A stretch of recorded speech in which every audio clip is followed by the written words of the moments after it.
South India shopping mall the wedding మంత్ర సరికొత్త wedding collection south India shopping mall. నమస్తే, నేను విజయ్. తెలుగు సినీ పరిశ్రమలో రోజుకొక్క వివాదం ప్రతిరోజు బయటకు వస్తుంది. నిన్న మొన్నటి వరకు ఒక ఇష్యూ నడిస్తే 2 రోజుల తర్వాత ఇంకో ఇష్యూ నడుస్తుంది, ఆ తర్వాత ఇంకో ఇష్యూ. ఇప్పుడు తాజాగా ప్రొడ్యూసర్ బన్నీ వాసు మరొక ట్వీట్ చేశారు.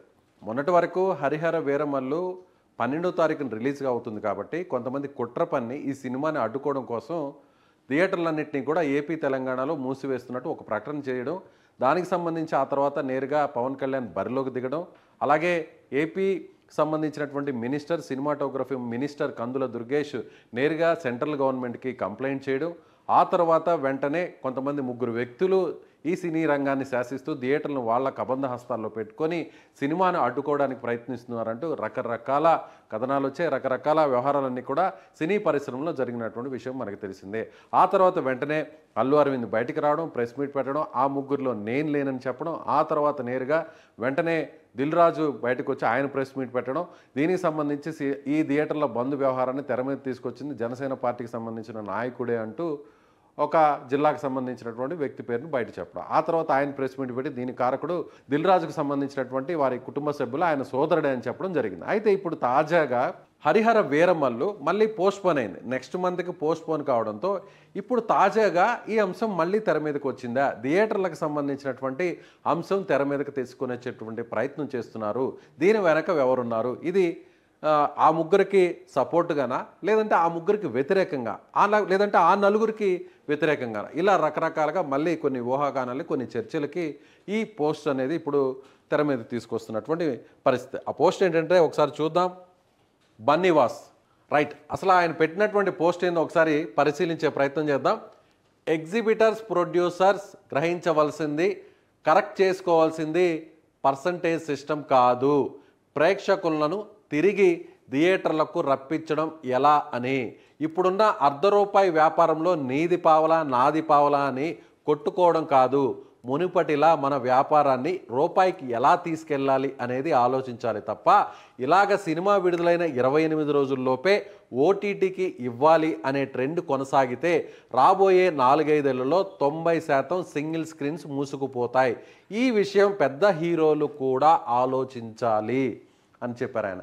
పెద్ద హీరోలు అంటే ఏ హీరోల గురించి ఆయన ప్రస్తావించారు చూద్దాం, దాని గురించి మళ్ళీ విశ్లేషణ చేద్దాం. మీరు 2 సంవత్సరాలకి ఒక సినిమా, 3 సంవత్సరాలకి ఒక సినిమా చేస్తూ పోతే థియేటర్ల నుంచి ప్రేక్షకులు కూడా దూరం అయిపోతారు.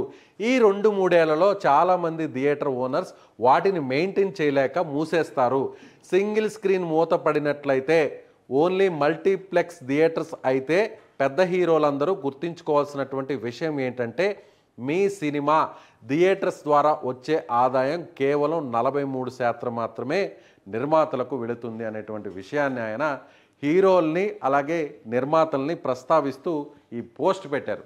బన్నీవాస్ ఈ పోస్ట్ పెట్టడం వెనుక పెద్ద ఆంతర్యమే ఉందా అనేటువంటి ఒక చర్చ ఇప్పుడు మళ్ళీ కొద్దిసేపటి నుంచి స్టార్ట్ అయింది. ఏంటంటే కొంతమంది సినిమా పెద్ద హీరోలు కేవలం 3-4 సినిమాలే వస్తున్నాయి ఏడాదిలో, పెద్ద హీరోలకు సంబంధించినటువంటి హీరోలు. పెద్ద హీరోలు అంటే ఎవరు? జూనియర్ ఎన్టీఆర్, ప్రభాస్, రామ్ చరణ్, చిరంజీవి, అలాగే పవన్ కళ్యాణ్ గారు. ఆయన ఇటీవల రాజకీయాలకు పూర్తి స్థాయిలో ఆయన ఎక్కువగా కాన్సన్ట్రేట్ చేశారు కాబట్టి ఆయన సినిమాలు చాలా తక్కువ ఈ మధ్య రావట్లేదు. ఓకే, ఆ విషయాన్ని పక్కన పెడదాం. మిగిలినటువంటి వారు ఎవరు? అలాగే బాలకృష్ణ.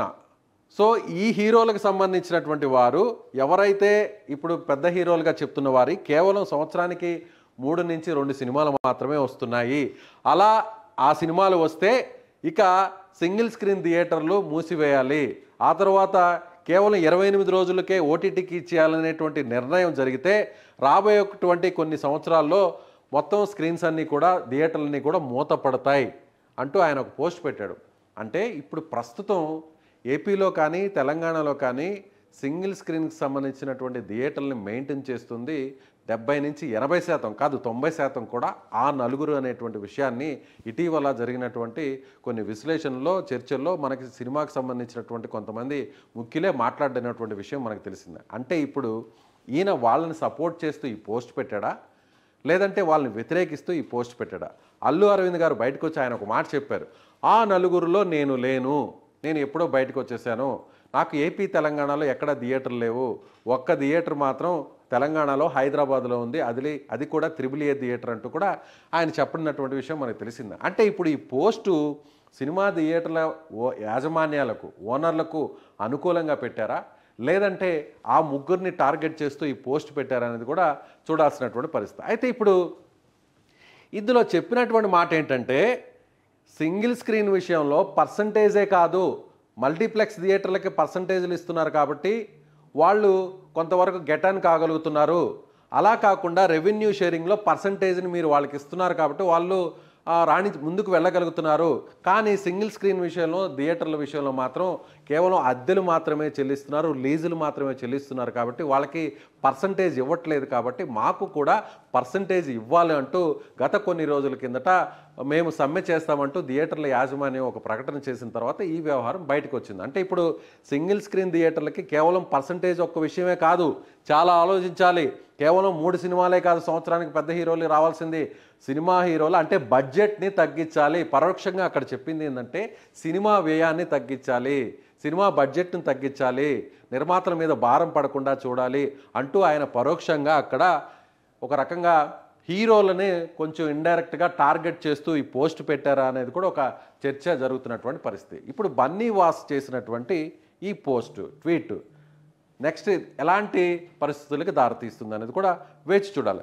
ఇదే విధంగా గతంలో ఆయన వీరమల్లు సినిమా రిలీజ్ సమయానికి సంబంధించి, అంటే ఆ టైంలో జరుగుతున్నటువంటి ఇష్యూకి సంబంధించి కూడా పవన్ కళ్యాణ్ ఏదైతే ఆయన ఒక డెసిషన్ తీసుకున్నారో, పవన్ కళ్యాణ్ పేషీ నుంచి ఒక లెటర్ బయటకు వచ్చిందో, కందుల దుర్గేష్ ఏ విధంగా సెంట్రల్ గవర్నమెంట్కి ఆయన కంప్లైంట్ చేశారు, ఆ తర్వాత పవన్ కళ్యాణ్ని సపోర్ట్ చేస్తూ అక్కడ జరుగుతున్నటువంటి పరిస్థితులను ఆయన ఉదహరిస్తూ ఒక పోస్ట్ పెట్టారు. సరిగ్గా 24వ తారీఖు 5వ నెల ఒక పోస్ట్ పెట్టారు. ఇదే బన్నీ వాస్ ఏమని పెట్టారంటే, సినిమా ఇండస్ట్రీలో రాజకీయాలు చాలా సైలెంట్గా ఉంటాయి, అలాగే చాలా లోతుగాను ఉంటాయి. ఈ రాజకీయాల రొచ్చులో ఇండస్ట్రీ నలుగుతుంది అనేది ఇప్పటికైనా సరే ప్రొడ్యూసర్స్, డిస్ట్రిబ్యూటర్స్ కానీ ఎగ్జిబిటర్స్ కానీ గ్రహించాలి. ఇలాంటి సినిమా ఇండస్ట్రీ నుంచి వెళ్ళి ఒకరు డిప్యూటీ సీఎం అయిన వాళ్ళనే మనం ఇరిటేట్ చేశామంటే మన యూనిటీ ఎలా ఉంది అని ప్రశ్నించుకునే సమయం వచ్చింది అంటూ కూడా ఆయన పోస్ట్ చేశారు. అప్పట్లో ఈ పోస్టు పవన్ కళ్యాణ్కి సపోర్ట్గా అప్పుడు ఆయన ఈ పోస్ట్ చేశారు. అంటే సినిమా థియేటర్లను మూసివేయడం, హరిహర వీరమల్లు సినిమాను అడ్డుకునేటువంటి కుట్ర జరుగుతుంది అనేటువంటి ఒక చర్చ బయటకు వచ్చినటువంటి నేపథ్యంలో ఈ పోస్టు బయటకు వచ్చింది. ఈయన పోస్ట్ని ట్వీట్ చేశారు. అంటే అప్పుడు ఆయన పవన్ కళ్యాణ్కి మద్దతుగా ఈ ట్వీట్ చేశారు. అయితే ఇప్పుడు చేసినటువంటి ఈ ట్వీట్ ఎవరికి సపోర్ట్? ఆ నలుగురిని టార్గెట్ చేస్తూ, అంటే ఆ ముగ్గురు ఎవరైతే ఇప్పుడు అల్లు అరవింద్ గారు అయితే చెప్పడం జరిగింది, నాకు థియేటర్లు నా చేతిలో లేవు, కేవలం ఒక థియేటర్ హైదరాబాద్లో ఉంది, ఇప్పుడు నేను ఆ నలుగురిలో నేను ఒకరిని కాదు అంటూ ఆయన నేరుగా బయటకు ఓపెన్గా వచ్చి స్టేట్మెంట్ ఇచ్చారు. ఇప్పుడైతే ఆ ముగ్గురిని టార్గెట్ చేశారా? దిల్ రాజుని టార్గెట్ చేశారా, లేదంటే ఏషియన్ సునీల్ని టార్గెట్ చేశారా, లేదంటే సురేష్ బాబుని టార్గెట్ చేశారా? ఈ ముగ్గురిని మళ్ళీ ఇప్పుడు బన్నీ వాస్ పోస్టు టార్గెట్ చేస్తూ పెట్టిందా? కేవలం మీరు థియేటర్లకు సంబంధించిన పర్సంటేజ్ కాదు, బడ్జెట్ని తగ్గించండి, సినిమా వ్యయాన్ని తగ్గించండి, 28 రోజుల లోపలే ఓటీటీకి వెళ్ళడం కాదు అంటూ ఆయన అన్ని రకాల అంశాలను అక్కడ ప్రస్తావించారు. చూద్దాం ఈ పోస్టుకు సంబంధించి మళ్ళీ ఇంకా ఎవరు రీపోస్టులు చేస్తారో, ఎవరు రీట్వీట్లు చేస్తారో, ఎవరు దీన్ని కౌంటర్గా మళ్ళీ ట్వీట్ చేస్తారో, ఎవరు మళ్ళీ బయటకు వచ్చి ప్రెస్ మీట్లు పెడతారు, ఎవరు కామెంట్స్ చేస్తారో చూద్దాం. అసలు బన్నీ వాస్ ఇంత ఓపెన్గా ఎందుకు ఆయన ట్వీట్ చేశారనేది కూడా ఇప్పుడు అందరూ కూడా చర్చించుకుంటున్నటువంటి సందర్భం. మీరేమనుకుంటున్నారు? మీకేమనిపిస్తుంది? బన్నీ వాస్ ఎందుకని పోస్ట్ చేశారు? ఎవరికి సపోర్ట్ చేస్తూ ఆయన ఈ ట్వీట్ చేశారు? ఎవరిని వ్యతిరేకిస్తూ ఆయన ఈ పోస్ట్ చేశారు? మీ అభిప్రాయాన్ని కామెంట్ రూపంలో తెలియచేయండి.